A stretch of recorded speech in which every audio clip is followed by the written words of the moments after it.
성부와 성자와 성령의 이름으로 아멘. 예수님과 어머니 하나 되신 성심을 통해 아버지 뜻 안에서 기도드립니다. 사랑을 하느님 아버지, 저희가 듣겠습니다. 말씀하여 주시옵소서. 또 아버지께 기쁨만을 드리는 반향을 드리는 것이 저희들의 원이요 소원이며 유일한 희망이오니 언제나 매 순간마다 아버지께 기쁨만을 드리는 영혼들이 될 수 있도록 그러한 은총으로 저희들을 축복하여 주시옵소서. 이 모든 기도 우리 주 예수 그리스도의 이름으로 기도드리나이다. 아멘. 성부와 성자와 성령의 이름으로 아멘. 안녕하십니까? 하느님의 뜻 선교의 피아수녀입니다. 오늘 복음 말씀 안에 담겨져 있는 신적인 나라에 대해 함께 학습해 보도록 하겠습니다. 2021년 9월 2일 연중 제22주간 목요일입니다. 루카복음 5장 1절에서 11절까지 말씀입니다. 주님 영광 받으소서. 예수님께서 겟네사렛 호숫가에 서 계시고 군중은 그분께 몰려들어 하느님의 말씀을 듣고 있을 때였다. 그분께서 호숫가에 대어놓은 배 두 척을 보셨다. 어부들은 거기서 내려 그물을 싣고 있었다. 예수님께서는 그 두 배 가운데 시몬의 배에 오르시어 그에게 보태서 조금 저어 나가달라고 부탁하신 다음 그 배에 앉으시어 군중을 가르치셨다. 예수님께서 말씀을 마치시고 나서 시몬에게 이르셨다. 깊은 데로 저어 나가서 그물을 내려 고기를 잡아라. 시몬이 스승님, 저희가 밤새도록 애썼지만 한 마리도 잡지 못하였습니다. 그러나 스승님의 말씀대로 제가 그물을 내리겠습니다. 하고 대답하였다.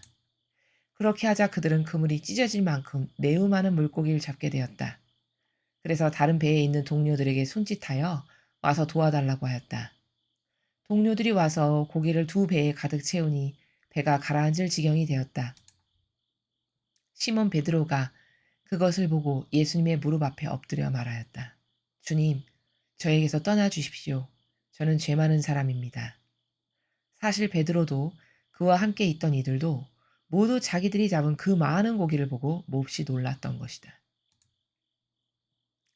시몬의 동업자인 제베데오의 두 아들 야고보와 요한도 그러하였다. 예수님께서 시몬에게 이르셨다. 두려워하지 마라. 이제부터 너는 사람을 낚을 것이다. 그들은 배를 저어다 무태 대어 놓은 다음 모든 것을 버리고 예수님을 따랐다.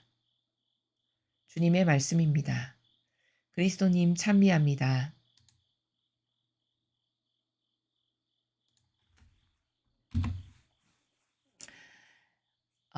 지금 이게 어떠한 상황이냐면은 그 시몬 베드로는 아주 능숙한 어부였습니다. 그리고 이제 옆에 있는 같은 동역자들도 뭐 고기를 뭐 한 해, 두 해 잡았던 사람들이 아니라 아주 그 꾼이라는 이름을 왜 우리가 붙이죠? 그 분야에서 오랫동안 연말을 하게 되면 그런 어떤 어부 중에서도 굉장히 숙련된 그런 어부였던 사람이 시몬 베드로였습니다. 근데 이제 지금 베드로가 밤새도록 애를 썼는데 한 마리도 못 잡은 거예요. 그러면 베테랑이 밤새도록 노력을 했는데도 한 마리도 못 잡았다면 여기 고기 없다고 봐야 된다. 이를테면 이제 이런 나라인 거죠. 그리고 있는 중인데 지금 갑자기 예수님이 그 배를 빌려서 막 군중을 막 가르치시고 설교를 하시더니 저쪽에다가 그물을 한번 쳐봐라 이렇게 말씀을 하시는 겁니다. 근데 이제 베드로 사도가 자기가 이 바닥에서 잔뼈 굵은 어부 중에서도 어부인데 무슨 저기 가서 그물을 던지라는 거야. 예를 들면은 베드로 사도가 이렇게 말할 수도 있었을 텐데 그래도 순종을 합니다. 예수님께. 밤새도록 애썼지만 한 마리도 못 잡았습니다. 그치만 그렇게 하라고 하시니까 한번 해보겠습니다. 이러면서 이제 그물을 예수님께서 던지라는 쪽으로 딱 던졌어요. 근데 문제가 뭐냐. 예수님이 말씀하신 대로 했더니 찢어질 만큼이라고 여기 표현되어 있죠. 찢어질 만큼. 찢어질 만큼 많은 고기가 잡힌 겁니다. 자기는 밤새도록 애썼는데 단 한 마리도 못 잡았는데. 그러니까 지금 어느 정도냐면 들어 올릴 수가 없을 만큼 자칫 잘못하면 찢어질 정도니까 옆에 배의 그 어부들을 동원하는 거예요. 일로 와서 좀 도와달라고. 그래 가지고 겨우겨우 그 많은 사람들이 끌어올려 가지고 두 배에 배가 가라앉을 만큼 가득 찰 만큼 잡은 겁니다. 그러니까 이 지경이 되니까 지금 베드로 사도가 갑자기 8절에서 "주님, 저에게서 떠나 주십시오. 저는 죄 많은 사람입니다." 저 말을 하게 된 반로가 뭐냐면 상식적으로 사도 베드로가 생각했을 때는 이거는 도저히 일어날 수 없는 일인데 일어난 거거든요. 자기 상식 수준에서는.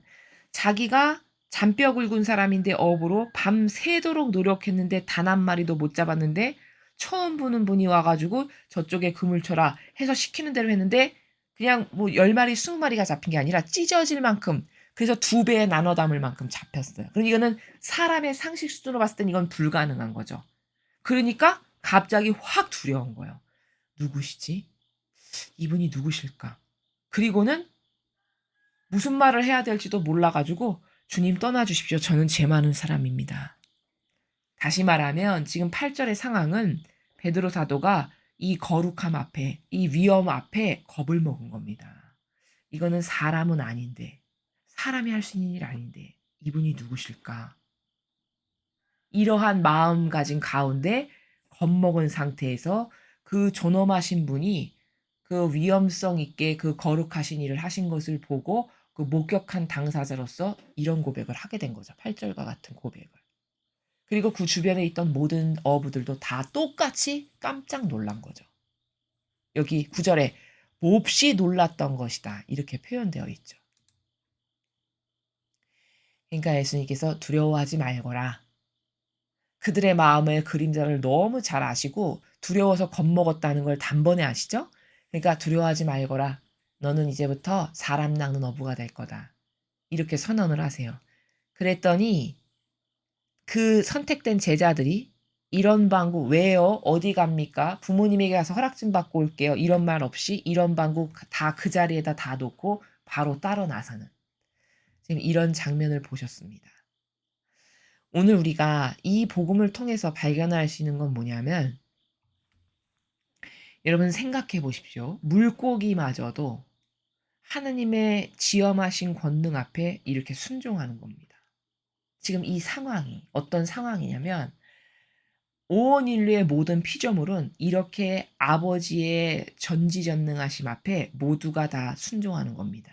굴복하고.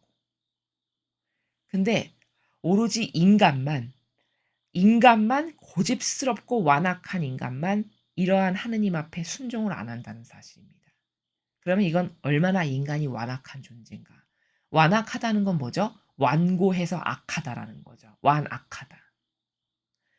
오로지 인류에서 아버지께서 지으신 피조물 중에 가장 완악한 것은 인간밖에 없다는 진실이죠.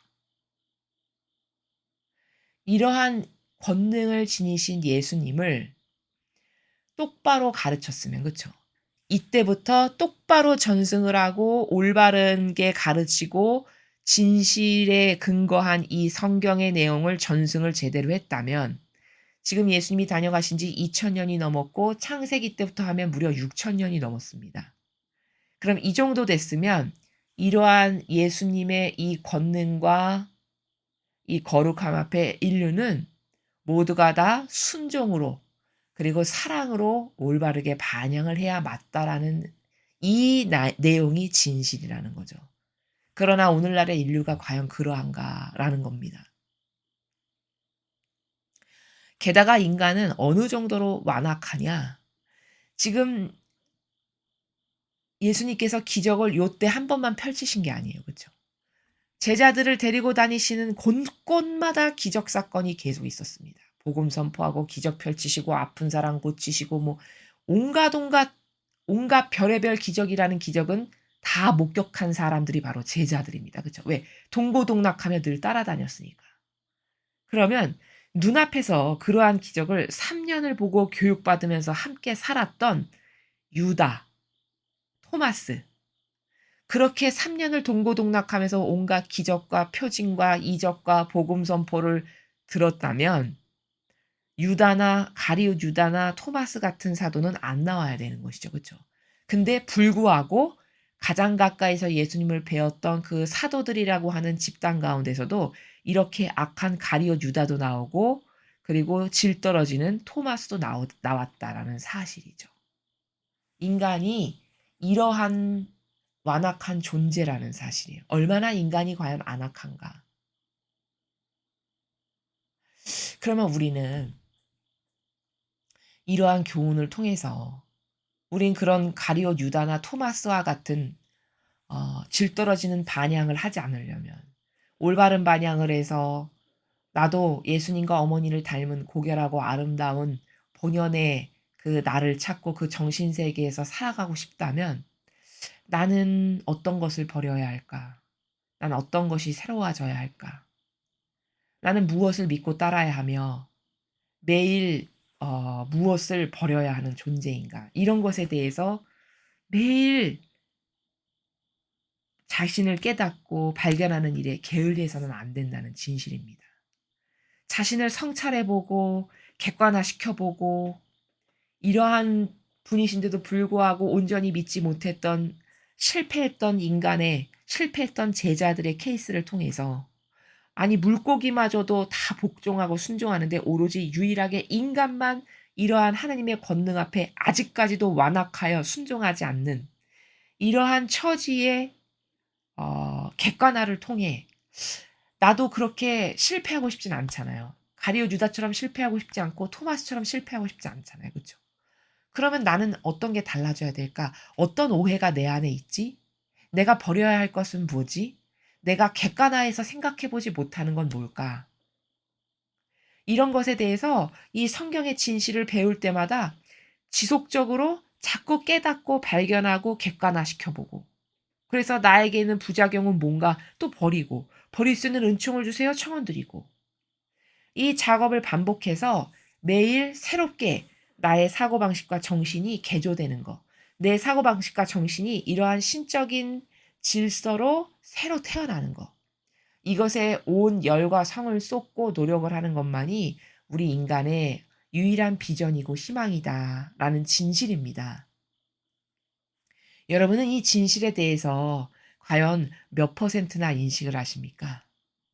이걸 100%로 인식을 하는가? 아니면 굉장히 미미하여 5%로 인식하는가? 그것마저도 사람마다 다 다르겠지만 우리는 굉장히 간과를 잘하는 존재라는 것, 무엇을 들었어도 바로바로 행동에 실천하는 것도 못하는 존재라는 것. 게다가 눈으로 보았어도 믿는 것에 있어서 이 정도로 굼뛰고 악하여 토마스도 나오고 유다도 나오는 그러한 사고방식의 오류에 빠지기 쉬운 게 또한 우리라는 이런 진실. 그러니 내가 가지고 있는 기준이나 다양한 어떤 내 선이나 가치관이나 진리에 근거하지 않은 자아의 종으로 살아간다는 게 얼마나 위험한 것인가. 그 프레임에서 나오지 않고 계속 살면 나도 얼마든지 가룟 유다 될 수 있고 얼마든지 토마스가 될 수 있다라고 하는 이 무서운 진실을 나는 잘 깨닫고 있는가. 이런 다양한 객관화를 매일 내 영혼의 양심의 나라에서 비추어 보고 반추해 보고 고쳐야 되고 개선해야 되고 프로세스를 세워야 되고 이런 게 영적 학습을 하는 이유고 이런 것을 매일 할 때 효용과 가치가 상승한다는 진실입니다. 아버지는 이렇게 성경 말씀을 통해서 우리들에게 매일같이 하루도 거르지 않으시고 이 아름다운 진실의 나라를 가르쳐 주고 계십니다. 기회가 있을 때 우리는 달라져야 됩니다. 아버지께서 아직 기회를 주셔서 이렇게 끊임없이 말씀을 주시고 가르쳐 주실 때 이때 달라지지 않으면 내일 하지 뭐. 모레부터 해보지 뭐. 이러한 마음의 자세는 마귀가 우리가 하느님께로 가까이 가지 못하도록 하는 방해작용이라는 것을 잘 깨닫고 인지해서 무엇을 들었으면 그 즉시 실행에 옮기고 나의 것으로 만드는 것에 있어서 게으름을 피워서는 안 된다는 이 진실에 근거해서 우리는 매일 가르쳐 주시는 아버지께 감사드리고 또 이 정신으로 새로워지기를 희망하고 갈망하는 나라에서 살아가야 하겠습니다. 그래서 아버지께 많은 기쁨과 또 희망을 드리고 악으로 가득하여 어느 곳 하나 아버지께서 기쁨을 느끼시지 못하는 이 마지막 시대에 남아 있는 이 자녀들만이라도 우리들만이라도 올바른 반향과 기쁨과 사랑을 아버지께 매일 지속적으로 드림으로써 우리들을 보셔서라도 인류를 벌하실 수 없는 그런 마음이 되실 수 있도록 하는 데에 있어서 우리가 더 적극적으로 반향을 해야 하겠습니다. 이상으로 2021년 9월 2일 연중제 22주간 목요일 복음 해설을 마치겠습니다. 감사합니다.